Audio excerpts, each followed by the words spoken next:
Hey, welcome back to the podcast. Annalee Kruger is here from CareWriteInc.com, and she is all about elder planning. She's an elder planning specialist, and she has her book, The Invisible Patient, which Catherine O'Connor narrated. That's how we found out about her. And what impressed me about that book was that Annalee has this concept called the grab and go binder, which contains your critical plans, your documents, your insurance policies, information, and contacts. And there's just so much to know and figure out about senior living and caregiving. And we all will get old eventually. And we might have an older person in our family who needs helping and caring. And it's a lot of overwhelming information. But that's why it's good to tune into podcasts or go to Annalee's website and get some of this information so that way you don't have to get hit with it all at once. We're going to find out what we need to know. So Annalee, glad to be speaking with you. Very good. Thanks for having me. I appreciate it. And I appreciate you too. I feel like I know you, but I don't know you, right? We've known you for all these years, and I see you almost every day on Facebook, and you see my posts. And a lot of relationships these days are like that, right? When you listen to that radio DJ for all sorts of years, and you sort of know them, but you don't, and you'd miss them if they weren't there. So it's kind of this weird middle ground. But in your own words, what are you all about? What is your elevator pitch, and what problem are we solving today? Yeah, we are solving caregiver burnout for families across the globe. So 58% of adult children find themselves thrust into the role of family caregiving without ever having any kind of family meeting about the what whens of aging. So my mission is to reach families all across the world, let you know that you are not alone in your caregiving journey. It's normal to feel angry, overwhelmed, resentful, because caregiving to an elderly loved one or elderly loved ones can become a full-time job. And when you're trying to manage your own career, your own business, your own family, plus the needs of elderly loved ones, it gets really overwhelming pretty quickly. So my mission is to reach family caregivers and make sure that every family that sees the value in putting an aging plan in place has an aging plan. I love it. I love that. And I like how you said that we don't have to go it alone, that there's all of these stressors, and we've all dealt like there's been many people who have come before you, and of course every situation is unique, but there are people that have blazed the trail already. There are resources, there are things that can just help you deal with the strain, sometimes gradual, sometimes sudden. And so this the aging plan that you mentioned, what is that all about? Yeah, so and we're a team of consultants. I've built my career intentionally, virtually in 2011. And we facilitate family meetings. Most families are not talking about the what whens of aging. And we learn we have I created a whole process that I take our clients through on what's working well, what's working less well, what are the goals, what are the resources. Everybody wants to age in place at home, but it's not always feasible or affordable or a safe option for seniors. And that's also why nursing homes, memory care communities, and assisted livings are full with people who also wanted to age in place at home. So we help families understand dementia progression. We help families understand that it's normal to be a really angry family caregiver, that there's no shame in feeling that way, because caregiving, I call it the caregiver snowball. It starts out feeling manageable, but then in time when you're like having to do hands-on care or taking time off work or stepping away from your business or spending 30 hours a week coordinating care and taking parents to doctor's appointments, it's normal to feel really angry. It's normal to feel isolated. It's normal to feel like you're in this journey alone. But it's when you feel that way that you know now that you are overwhelmed, you're burned out, and what you're doing is not sustainable for your own health, your emotional health, your physical health, your financial health, and certainly your relationship with your own family as well. So we help families understand what their care options are, what their current care needs are, how much that's going to cost. We also help them understand through our care matrix project that we do on behalf of our clients, help them understand what care community options are available for if or when staying at home is no longer safe or affordable or viable. That way we train our clients and we educate our clients on what to look for, what to ask about during the care community tours, how to interview home care companies, how to be a bold advocate for their loved one in case they decide not to utilize our virtual patient advocacy services. So it's really helping them outline an actual aging plan so that, okay, when mom has a hospital stay, this is what we're going to do. We already know that we need to, we already know what we need to do.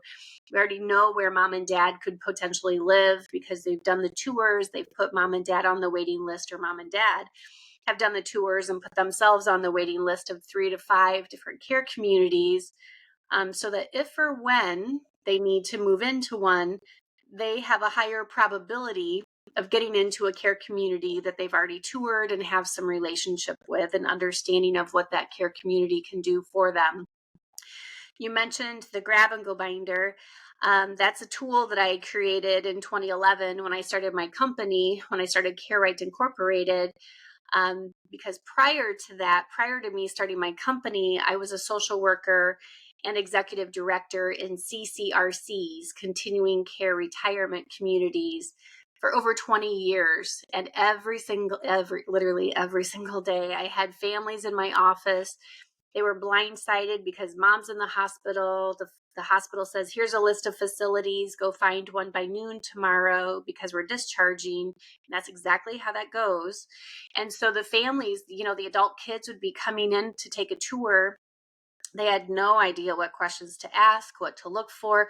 Just even literally stepping into the care community, they were just taken aback because they're like, oh my gosh, there's really sick people here. It's a nursing home, or it's a rehab center, or it's a memory care facility. And just stepping into that environment can be pretty scary and pretty overwhelming. And now you have to make big care decisions on top of that. The tours would take about an hour, but I was spending 2 and 3 hours at a time with each family because they had so many questions. They didn't understand, well, how can dad need care? He was a sergeant in the Army, and he's got all this leadership skills, and he's a really smart man. How come he can't figure out his medications, or why is he acting the way he does? These families just don't understand dementia. They don't understand the disease progression, how to manage those behaviors. They don't understand the differences in care levels. They'll say assisted living and nursing home as if it's the same level of care and the same type of care.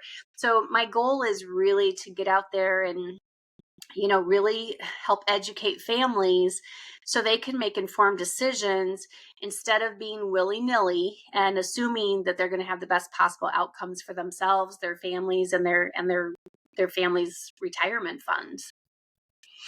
Okay, so what I'm getting from this is that we need to be educated, and that we basically have two choices in front of us, right? The bad choice is to kind of not be proactive and ignore the problems in front of us and make all sorts of assumptions and say, well, I'll do what's easiest for now and just get by and try to live at home and not do the research, not look into my alternatives and not communicate, which might get you by today, tomorrow, next month, but then eventually things might fall off a cliff, and then life will happen to you instead of you happening to life. And that we need to be looking into these things and planning ahead of time and get the help that is out there. But if this is suddenly thrust on us and we have to, it's like studying for a test 5 minutes before the test is given. Like, it seems like the most stressful thing there is. And so when you jump in and you help, and these families like have all these questions, is there like a top series of questions? Or if someone says, I'm overwhelmed, I don't even know what I need to know. Like, I mean, what are the commonalities, the trends that you see as far as just what the problems and the questions are? Oh, same thing, literally every day. The same thing every day. Families never call me because things are going well. No one ever calls me because they heard me on a podcast or one of my speaking engagements, or they read my book and was like, hey, you just sound pretty cool. I want to just like sit and chat with you for 30 minutes. No, it's it's they've waited until they're in crisis mode, or until they realize, hey, dad's dementia has progressed to the point that he's not safe at home, or the caregiver is so burned out that the primary caregiver, who's the mom, maybe taking care of dad, maybe she dies to the family's mind unexpectedly, but it's really because she was a burned out caregiver, and the family just didn't understand how how much of a physical and emotional toll that is on someone to be a caregiver. So the commonalities are the same. Denial. My parents, like, I literally before this, I was on a call with a family, and they're like, well, mom and dad are doing fine for now, so I think we're okay. We'll just let you know when things change. And I'm like, if you want to have the best possible outcomes for your family relationships, your parents' finances, and the best quality of care for your family, your parents, you need to put a plan in place now. So the commonalities are denial. Nobody gets healthier as we age. As we age, we become more dependent, we lose mobility, we don't become more cognizant. So we have to just be realistic that, as we age, we need to put a plan in place. Otherwise, our loved ones will get whatever care options are available to them. And I promise you, when you choose to wait until you're in crisis mode, you will get crisis care, the quality of crisis care, right? You won't have the best possible options because you chose to wait. So denial, not understanding dementia is a huge one. I have yet to work with a family in over 35 years of working with families. I have yet to work with a family who understands the disease progression and how to manage the behavior and personality and mood changes associated with dementia. So I am on a mission to try to educate families who want to be educated and help them understand this disease process so that they can still have meaningful visits with their loved one. And instead of being in angst the last few years of their parents' lives, they can actually have a good quality memories towards the end of life versus angry and resentful and not understanding why mom is acting the way she is when she has dementia. So it's really about quality of life for not only mom and dad, but also the adult kids as well. Awesome. Oh, So yeah, you asked for another commonality. Yeah. People not having their grab and go binder put together. They're like, oh, I think dad has a power of attorney. Well, does he or does he not? Do you have a power of attorney? Because you don't have to be 80 years old to have your estate documents. Everyone over the age of 18 should have their power of attorney documents, their living will, their healthcare proxies, their accounts, their passwords, whatever insurance they have. Not just last year, I'm in Florida, and the Florida Gulf Coast University, there was a college kid who died in a boating accident. He was missing for 2 or 3 days. He fell out of a boat and he died, and so it doesn't matter how old you are, you have to have these documents in place. People get hurt in car accidents or killed in car accidents all of the time, and that wasn't planned either. All the people who had major strokes last Thursday didn't wake up thinking, oh, I think I'm going to have a major stroke today. And then the family is like, oh my gosh, what are we going to do here? Is this mom's new normal, or where is she supposed to live? And families also don't understand the cost of care. Moms and dads will say, well, I want to age in place at home, but they're not realizing that that's $30 to $40 or $50,000 a month in home care to be able to do that. So how feasible really is that for you to age in place at home? And that's why we do aging planning. So families understand all of these. It's like a Rubik's Cube. Aging, caregiving, dementia, healthcare, all of that is like a big Rubik's Cube, and we solve it with our families. and so speaking of the grab and go binder, like I said, my wife narrated your book, and like a couple of years ago, I would just have it playing in the background. She was off on a trip, so we had a super young son, and I would just play your audiobook narrated by her to kind of make him feel better. And I think I heard a story where like you got hit by a bus and you You did? had your grab and go binder on you, and it sort of saved the day. Can you tell us about that? Yeah, so I practice what I preach. So like I said, when I was still an employee working in continuing care communities, and these adult kids had no idea what their parents had in order, that's what birthed the grab and go binder in the first place when I started my own company. And so when I talk about the grab and go binder, it's this whole done for you process that I've put into place. I have my grab and go binder done. I'm a multi-business owner, so there's like a business succession plan in there. So like who I use for, payroll, who my corporate attorney is, all of that stuff is in like the grab and go binder, plus a ton of other information as well that families should have in one place. And you don't bring your grab and go binder with you, because your accounts, your passwords, your 401k, all of that information, you don't just like tag that in your purse with you. But what I carry with me is my healthcare power of attorney, my living will, and my DNR, my do not resuscitate. And this is what happened to me. And I'm just glad that I practice what I preach. I had just returned from Shenzhen in Beijing, China. I was speaking at an international healthcare conference. I was their keynote speaker about aging and dementia. And I had just returned to Sheboygan, Wisconsin. I built my businesses in the Milwaukee, Wisconsin area. And so I was in Sheboygan on business, and I encountered this gentleman walking up the street. He looked like he was kind of struggling. He was breathing kind of hard. So I'm like, how are you? And I just wanted to make sure he got across the street to where he was going. We're walking across the street. He's telling me about his health issues. And all of a sudden, like we're in the crosswalk, and all of a sudden he yells, "Watch out." And the next thing I know, I'm getting up off of the street. Thankfully, I had a backpack as a purse, and I carry way too much crap with me, but it saved my life. Because what happened was the school bus driver was distracted by the kids on the bus, and she blew through a four-corner stop. So instead of looking through the windshield at the intersection, she was looking up in that mirror inside the bus. So she didn't apply the brakes until she saw my face break the headlight of the school bus. Because again, I was a pedestrian. Thankfully, I'm 5'10", so I'm a tall gal, and an Iowa farm kid. So I got like good bones, good calcium. But my point in that whole thing is, I didn't wake up on May 3rd of 2012 that day thinking, oh, I think I'm going to get hit by a school bus and be, pretty knocked around pretty badly. I had major facial reconstruction surgery. I had broken ribs. I had internal injuries. But I carry my living will, my power of attorney, because thankfully I did not lose consciousness. I got up off the street and I'm like, what the heck happened?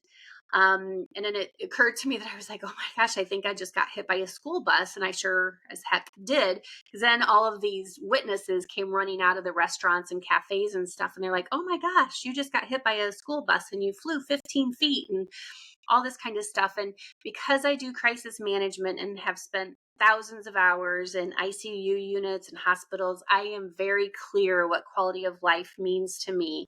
And so I carry my living will, my power of attorney, and my DNR with me, just in case, I ever lose capacity. Then at least the hospital staff and my family is very aware of what my wishes are, because we talk about it, and we talk about it regularly.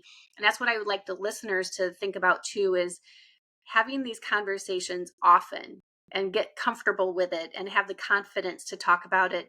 Because if it's not communicated and documented, then your wishes are not going to be fulfilled.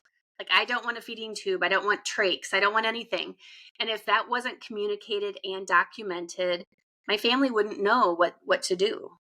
So if you want to have a say in your care and what happens to you, you have to think about it. You have to get clarity on what quality of life means. You have to document it and have, the attorney write up these documents is most ideal.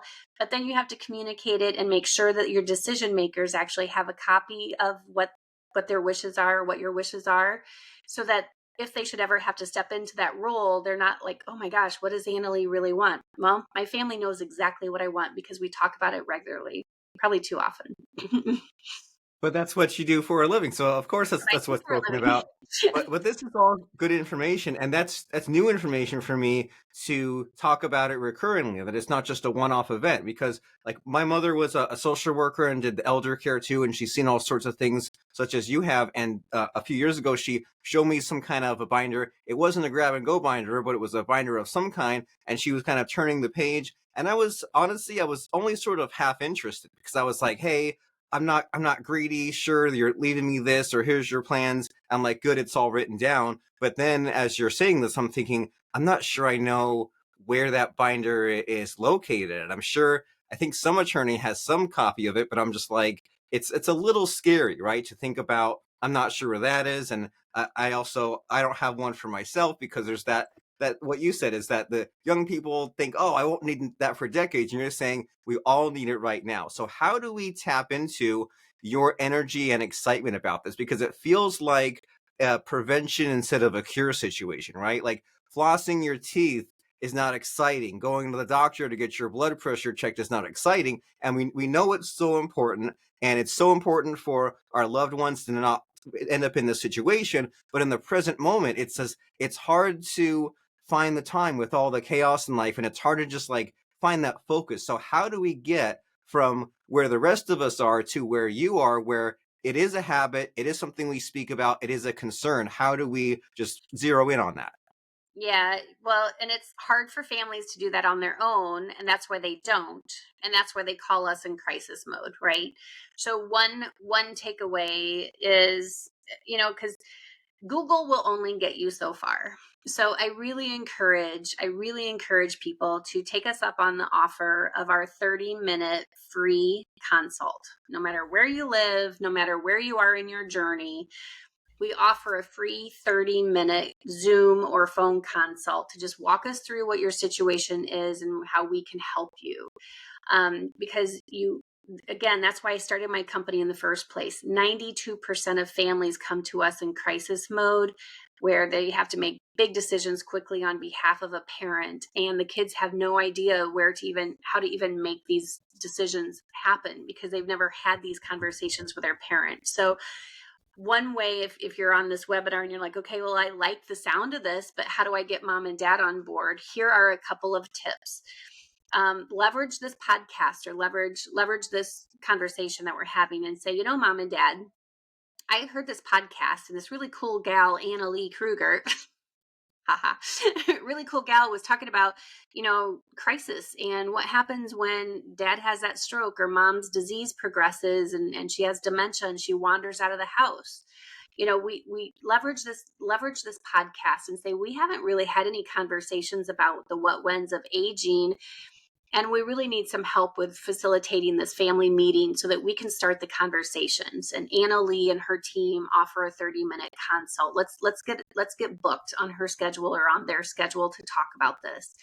You can also speak from the heart and say, mom and dad, I love you, but we are in uncharted territory here. I don't know how to be the best caregiver to you, or I live 7 states away. I can't just easily drop what I'm doing to come rescue you every time there's a problem.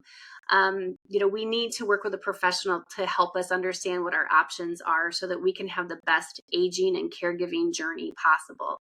If you're the mom and dad on this podcast and you're like, well, I've been trying to get my kids to talk about this with me for a long time, because sometimes it's the opposite, where moms and dads have tried to have these conversations with their kids, but the kids are like, oh no, we don't want to talk about it because that might trigger you to have a stroke or something like that. And that's just silly. I mean, really, that's just silly. So it's not like going to jinx anything from happening. So if you're the mom and dad and you're listening to this podcast, speak from the heart and say, you guys, I'm getting older. We need to have some conversations about aging and care. I don't want to be a burden to you as I age. I want to age in place at home, but I don't know how to make that happen. And so let's get on Annalee or her team's schedule and let's start having these conversations so that we can do this the right way and not be willy-nilly about aging when we're the most vulnerable and dependent. Years of our lives. So no matter where you are on the bench, so to speak, on this podcast, know that aging doesn't make us younger. We need to stay ahead of this and make sure that we have our documents in order, make sure that we're having family meetings, understanding what care options are, how to pay for care, the cost of care, so that you can make informed decisions now versus when you get that crisis call. And then talk about being overwhelmed, then you really are overwhelmed. And that's usually, unfortunately, where people are at when they call us. And then you're dealing with multiple problems at once, because it's one thing to do what you're saying here and plan ahead and make the steps and then deal with, falling down or a stroke or some health crisis then. But then if you don't plan, you're dealing with the crisis plus the not having planned. And it's not a good place to be. And so it seems like the lesson here is to really get clear about what the current situation is, and where you want to be and who you need to talk to, and figure out how to make your case, right? And just say, like, here's my situation, and here are what I think the facts are, and here's where I'm stuck, and here's where I need your help, whether it's the young ones talking to the old ones, or the mom Yep. and dad talking to the kids. And then say, and think of a few like logical stories, and say, hey, what if this happens, or here's what I would like to happen, and this is a great conversation that we need to have. And especially just learning some of these things. I mean, I don't think anyone ever told us that after school was done, as adults, we just would have to be learning all the time, right? No one saw like Google and Bing and Chat GPT and podcasts and YouTube coming. Turns out now we have to learn maybe even more than we did at school. And I especially like that advice there of, well, say your loved one has a dementia diagnosis, read about it, learn about it, don't avoid it. And other people have been in your place, and there's like these things you need to learn that they might not click with you right away, and kind of strategies and ideas. And I want to make sure before we wrap up our call here, because you mentioned here about how a lot of people like misunderstand dementia, or it's not understood. So I know we only have a few minutes left, but is there like a cliff notes, like a few bullet points of just what to know about dementia and what people misunderstand about it? Oh, there's a lot. So real quick, because I take our clients through our Dementia 101 down and dirty so that they can understand what to expect as the disease progresses, and how to actually manage it as well, and still feel like you're connected to your loved one. So tips that I would suggest, because nearly every family I've ever worked with, the red flags were always there with their parent or with their spouse, if it was a spousal person with dementia. But people just don't understand dementia. They don't want to think that their loved one has memory issues until it becomes so apparent that they do, that then they can't ignore it anymore. So there really are red flags, the forgetfulness, the repetitive questions, the layering of the clothes, the getting lost when they're driving, the getting scammed. Last week I picked up another new client. The kids got more involved lately and found out that their dad had $125,000 scammed out of his account. So these are all red flags that are always obvious when you know what to look for, and you can't keep ignoring it. So be mindful of those red flags. Weight loss, what are they actually eating? Are they safe to drive? How is the house? Is the house even senior safe for your loved one? All of those things are really important. Another thing to keep in mind is, and I see this all of the time when we're helping families with the grab and go binder, parents still have the spouse named as the decision maker, and this person has advanced dementia to the point where they don't even know where they are. They don't know their own kids, because that's what happens as that disease progresses. But yet they don't have a backup power of attorney listed. So just think, if mom is dad's power of attorney and mom's lost capacity, if their documents weren't updated, it's very likely that they may have to go through guardianship court, and that's thousands of dollars. So there's just so much that families need to understand about dementia. Google will only get you so far, even though there's all these different platforms and associations that you can leverage. The reality is people need that white glove approach, coaching and consulting and education, so they can make informed decisions. We're people, we're not an algorithm. And I will say that until my dying day.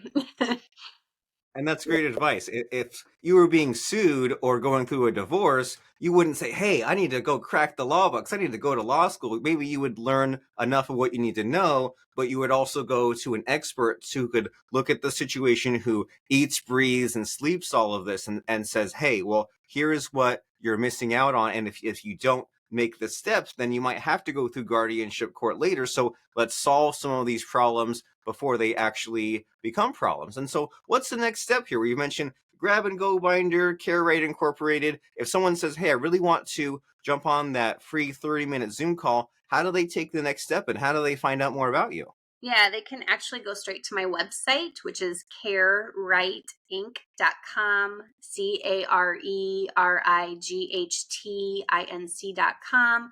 You can email me directly at Annalee at carerightinc.com.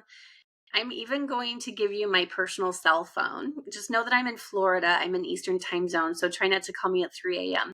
But my personal cell phone is 239-770-6322. Either way, you can reach out to us and get scheduled for that free 30-minute consult. It doesn't cost you anything. It costs us our time, but it doesn't cost you as a family anything to just at least start the relationship and start the conversation. Great advice. Start the conversation, get it done, make some progress. CareWrightInc.com, Annalee at CareWrightInc.com. And then Annalee was even generous enough to give us that personal cell phone number. So what's the excuse? And you're listening to this podcast, you know this is something that you should deal with and take seriously. And it doesn't all have to get solved overnight, but at least make some progress. At least know what you know and know what you don't know. And as we're wrapping up our conversation here, Annalee, you've written so much, you've spoken so much, and it's really helpful for me just to get one final quote or lesson to make us like excited and energized, because there are a lot of perks with an aging parent, right? They can be happy and they have all this free time and hang out with the grandkids and break out the photo album and reminisce about the old times. So there are upsides and positives to these many final years and decades. But what do you have as far as just a quote or lesson to make us feel good, or kind of wrap all this up in a bow as far as what we've been discussing? Yeah, and this I say this literally every day. Caregiving, aging, and dementia progression can be a more positive experience when you have an aging plan, when you're working together as a family, as a team, when you understand the disease process that your loved one has, when you understand that you're all doing the best that you can and give each other grace, when you understand what the care options are, when you understand how the costs of care work, and when you understand the importance of having all of your documents in order, so that when that crisis, it's not if, it's when that crisis call happens, you're at least as prepared as you can be as a family. And so caregiving, and that can be a more positive experience when you actually have an aging plan in place. Okay, so it is time to get that plan in place. That way we can turn a negative into a positive. Yep. And the first step to doing that is by going to carerightinc.com. We've been speaking with Annalee Kruger about the sometimes exciting world of elder care and dementia and estate planning and all the rest. So carerightinc.com is the place to go. And thank you very much, Annalee, for stopping up and stopping by, showing up, etc., and having a lot of fun. Yep. Thank you so much for having me on. I appreciate it.